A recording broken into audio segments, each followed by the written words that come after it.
Contract marriage. രചന lily. പകൽ വെളിച്ചം വീഴുമ്പോൾ ഞങ്ങൾ വീണ്ടും പഴയ നടീനടന്മാരായി മാറും. വീട്ടുകാരുടെ നിർബന്ധത്തിന് വഴങ്ങി പകൽ സമയങ്ങളിൽ ഞങ്ങൾ ഒരുമിച്ച് പുറത്തുപോയി. കോട്ടയത്തെ ശാന്തമായ കായൽക്കരയിലൂടെയും തിരക്കേറിയ ടൗണിലൂടെയും നടക്കുമ്പോൾ അവൻ മറ്റുള്ളവരുടെ കണ്ണിൽപ്പെടാനായി എൻ്റെ കൈവിരലുകൾ കോർത്തു പിടിച്ചു. മുമ്പൊക്കെ അവൻ എന്നെ ചേർത്ത് പിടിക്കുമായിരുന്നു, എൻ്റെ മടിയിൽ തലച്ചായ്ക്കുമായിരുന്നു. കൈകൾ കോർത്ത് മുംബൈ നഗരത്തിന്റെ ചേരികളിൽ ഒരുമിച്ച് നടക്കുമായിരുന്നു. ഞങ്ങളന്ന് നല്ല സുഹൃത്തുക്കളായിരുന്നു. ഇന്നതൊക്കെ ഓർമ്മകളും അഭിനയവും മാത്രമായി.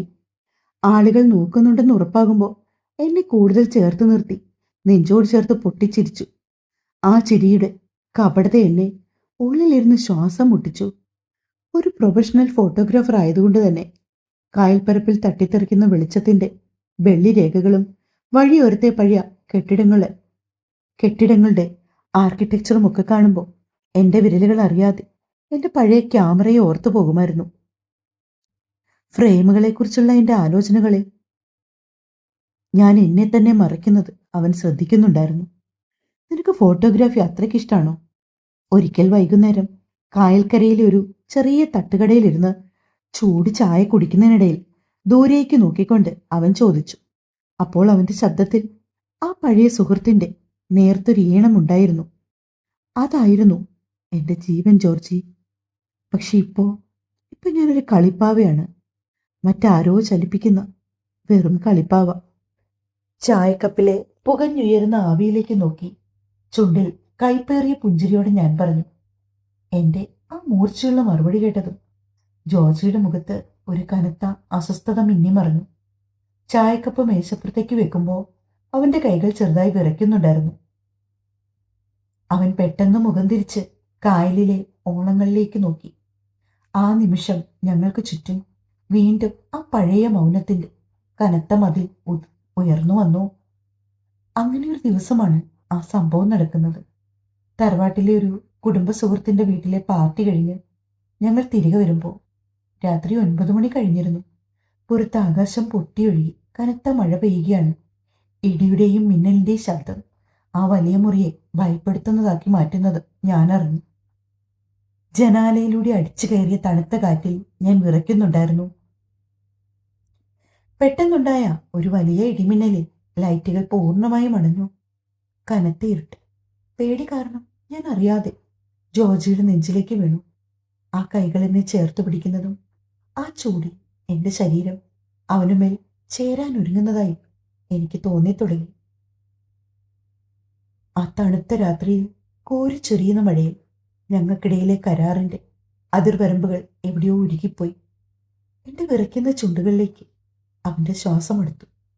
പരസ്പര സമ്മതത്തോടെ, അത്രമേൽ തീവ്രമേറിയ പ്രണയത്തോടെ ആ രാത്രി ഞങ്ങൾ ഒരു ശരീരമായി. വിയർപ്പും മഴത്തുള്ളികളും കലർന്ന ആ നിമിഷങ്ങളിൽ ഞാൻ അവന്റെ ഭാര്യയായി പൂർണ്ണമായി മാറിപ്പോയി.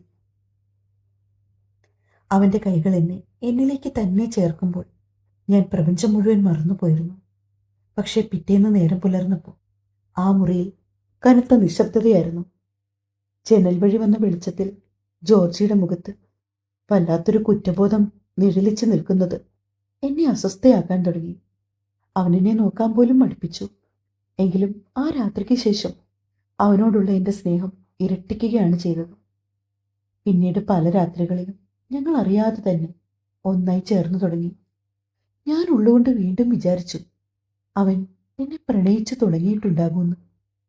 എന്നാൽ ദിവസങ്ങൾക്ക് ശേഷമുള്ള ഒരു ദിവസം രാത്രി മുറിയിലെ മങ്ങിയ വെളിച്ചത്തിൽ അവൻ പെട്ടെന്ന് എൻ്റെ അരികിലേക്ക് വന്നിരുന്നു. അവന്റെ കയ്യിൽ ഒരു ചെക്ക് ബുക്ക് ഉണ്ടായിരുന്നു. Can we talk Darshini? അവൻ ഗൗരവത്തോട് ചോദിച്ചു. എന്താ ജോർജി? ഞാൻ അവൻ്റെ അരികിലേക്ക് നീങ്ങിയിരുന്നു.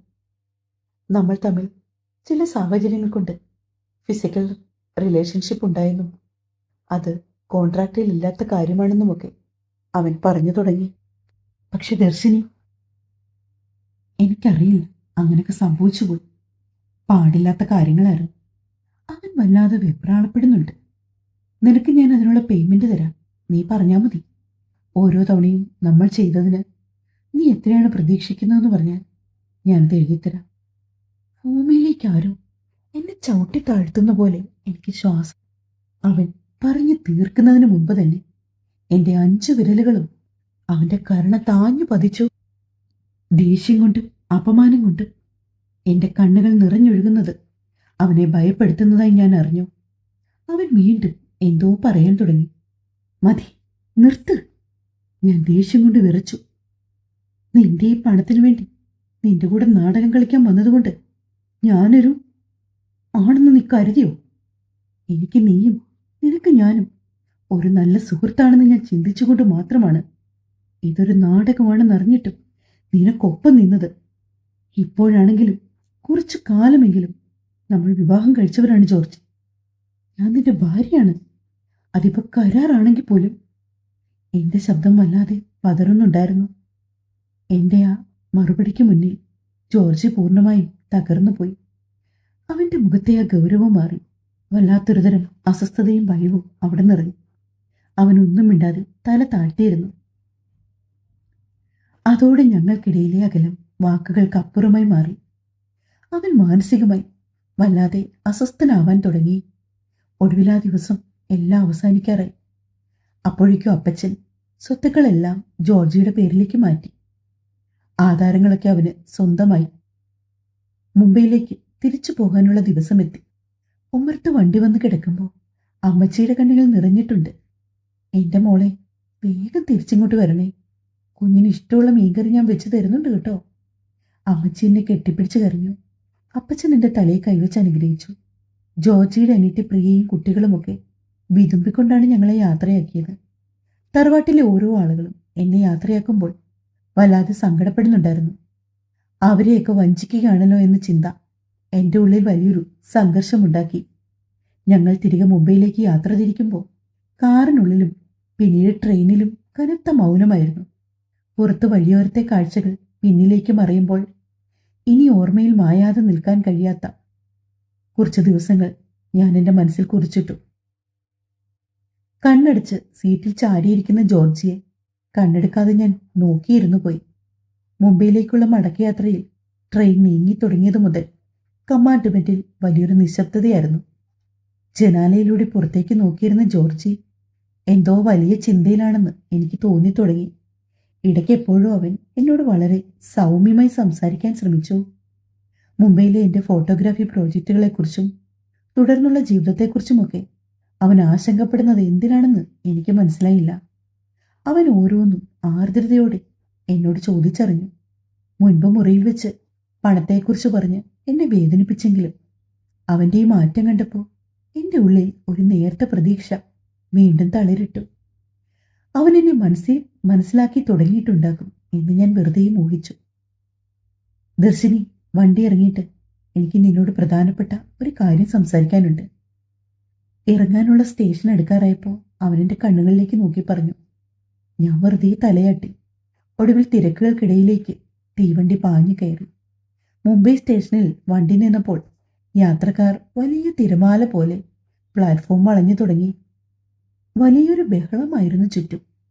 ഞങ്ങൾ ലഗേജുകളുമായി പ്ലാറ്റ്ഫോമിലൂടെ മുന്നോട്ട് നടന്നു. എന്നാൽ സ്റ്റേഷന്റെ വലിയ കവാടത്തിന്റെ തൂണുകൾക്കിടയിലേക്ക് എത്തിയതും എൻ്റെ കാലുകൾ പെട്ടെന്ന് നിശ്ചലമായി. അവിടെ ഞങ്ങളെയും കാത്തെന്നോണം ഒരു പെൺകുട്ടി നിൽപ്പുണ്ട്. വെളുത്ത് മെലിഞ്ഞ നീണ്ട മുടിയുള്ള ഒരു സുന്ദരി. ചുണ്ടിൽ എപ്പോഴും ഒരു പുഞ്ചിരി സൂക്ഷിച്ചിരുന്ന അവൾ കറുത്ത മോഡേൺ വസ്ത്രമായിരുന്നു ധരിച്ചത്. ജോർജിയുടെ മുഖത്ത് അതുവരെ ഞാൻ കാണാത്തൊരു ആനന്ദം വിടരുന്നത് ഞാൻ കണ്ടു. അടുത്ത നിമിഷം അവൾ ഓടിവന്ന് അവനെ കെട്ടിപ്പിടിച്ചു. പ്രതീക്ഷിക്കാത്ത ആ കാഴ്ചയ്ക്ക് മുന്നിൽ എന്ത് ചെയ്യണമെന്നറിയാതെ ഞാൻ സ്തബ്ധയായി നിന്നുപോയി. എൻ്റെ കൈകളിൽ നിന്നും ബാഗുകൾ താഴേക്ക് വീണു. ജോർജി അവളുടെ കൈകൾ കോർത്തു പിടിച്ച് പതുക്കെ എൻ്റെ നേർക്ക് തിരിഞ്ഞു. ദർശിനി, ഇത് ജൂലി. അവൻ അവളെ ചേർത്ത് നിർത്തിക്കൊണ്ട് പറഞ്ഞു. കൂകി വിളിച്ച് പാഞ്ഞു പോകുന്ന തീവണ്ടികളുടെ ശബ്ദം അവിടെയെല്ലാം അലയടിക്കുന്നുണ്ട്. ഞങ്ങൾ കഴിഞ്ഞ 2 വർഷമായി പ്രണയത്തിലാണ്. ഒരുമിച്ചാണ് ജീവിക്കുന്നത്. അപ്പോൾ ഞാനോ? എൻ്റെ ശബ്ദം പുറത്തേക്ക് വന്നില്ല. ഗദ്ഗതങ്ങൾ കൊണ്ട് എൻ്റെ തൊണ്ട കുഴഞ്ഞു. ചുറ്റുമുള്ള ബഹളങ്ങൾക്കിടയിലും എൻ്റെ ഉള്ളിൽ എല്ലാം തകരുന്നത് പോലെ തോന്നി. ജോർജി വളരെ ശാന്തമായി കാര്യങ്ങൾ പറഞ്ഞു. ചില സത്യങ്ങൾ ഇനിയെങ്കിലും തന്നോട് പറഞ്ഞില്ലെങ്കിൽ അത് വലിയ ചതിയാകും. എന്റെ കണ്ണുകൾ ചിരിയോടെ എന്നെ നോക്കി നിൽക്കുന്ന ജൂലിയിലേക്ക് നീണ്ടു. നിന്നെ ഞാൻ പരിചയപ്പെടുത്തും, ഈ കരാറിലേക്ക് കൊണ്ടുവന്നതുമൊക്കെ എല്ലാം അറിഞ്ഞുകൊണ്ടായിരുന്നു ദർശിനി. ജൂലിയുടെ ചില സാഹചര്യങ്ങൾ കാരണം അപ്പച്ചൻ അവളെ ഒരിക്കലും മരുമകളായി സ്വീകരിക്കില്ലായിരുന്നു. അപ്പച്ചന്റെ സ്വത്തുക്കൾ എൻ്റെ പേരിലാക്കാൻ എനിക്ക് ഈ വിവാഹം അനിവാര്യമായിരുന്നു. അതിനാണ് ഞാൻ നിന്നെ ഉപയോഗിച്ചത്. നിന്നോട് എനിക്ക് വെറുപ്പൊന്നുമില്ല, നല്ലൊരു സൗഹൃദമുണ്ടായിരുന്നു.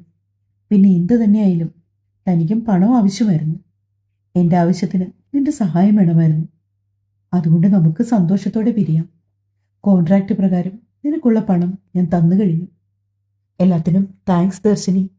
തൊട്ടടുത്ത് നിന്ന ജോലി എല്ലാം അറിഞ്ഞതുപോലെ എന്നെ നോക്കി പുഞ്ചിരിച്ചു. ഭൂമി താഴേക്ക് പോകുന്ന വേദന തോന്നിയിട്ട് ഞാൻ ഒന്നും മിണ്ടിയില്ല. ചുണ്ടിലൊരു നേർത്ത ചിരി വരുത്തി നിശബ്ദയായി നിന്നു. എൻ്റെ നിശബ്ദത, എൻ്റെ നിർവികാരത അവനെ ഒട്ടും വേദനിപ്പിക്കുന്നില്ലേ എന്ന് ഞാൻ ചിന്തിച്ചു പോയി. ഉള്ളിൽ വലിയൊരു കനലെരിയുന്നുണ്ടായിരുന്നു. എൻ്റെ മൗനം കണ്ട് ജൂലിയുടെ കൈകൾ കോർത്തു പിടിച്ച് ലഗേജുകളുമായി ജോർജി ജനക്കൂട്ടത്തിനിടയിലേക്ക് നടന്നു നീങ്ങുന്നത് നോക്കി. ഞാൻ അവിടെ തന്നെ നിന്നു. പുറത്ത് ആകാശം കറുത്തുരുണ്ട് മഴ പെയ്യാൻ തുടങ്ങിയിരുന്നു. സ്റ്റേഷനുള്ളിൽ പതുക്കെ ഇരുട്ട് മൂടുന്നതുപോലെ എനിക്ക് തോന്നി. ഞാനിവിടെ ഒറ്റയ്ക്ക്. എനിക്കൊന്ന് പൊട്ടിക്കരയാൻ തോന്നി. എനിക്കാരും ഇല്ലെന്ന് തോന്നി. ഞാൻ പതുക്കെ എൻ്റെ കൈകൾ അടിവയറിലേക്ക് ചേർത്ത് പിടിച്ചു. അവിടെ ഒരു പുതിയ ജീവന്റെ നേർത്ത ചലനം എനിക്ക് തൊട്ടറിയാമായിരുന്നു. ഞങ്ങളുടെ കുഞ്ഞ്, എൻ്റെയും ജോർജിയുടെയും കുഞ്ഞ്. നൊമ്പരത്തോടെ ചുണ്ടുകൾ ഇറുക്കി പിടിച്ച് ഞാൻ പൊട്ടിക്കരഞ്ഞുപോയി. തുടരും.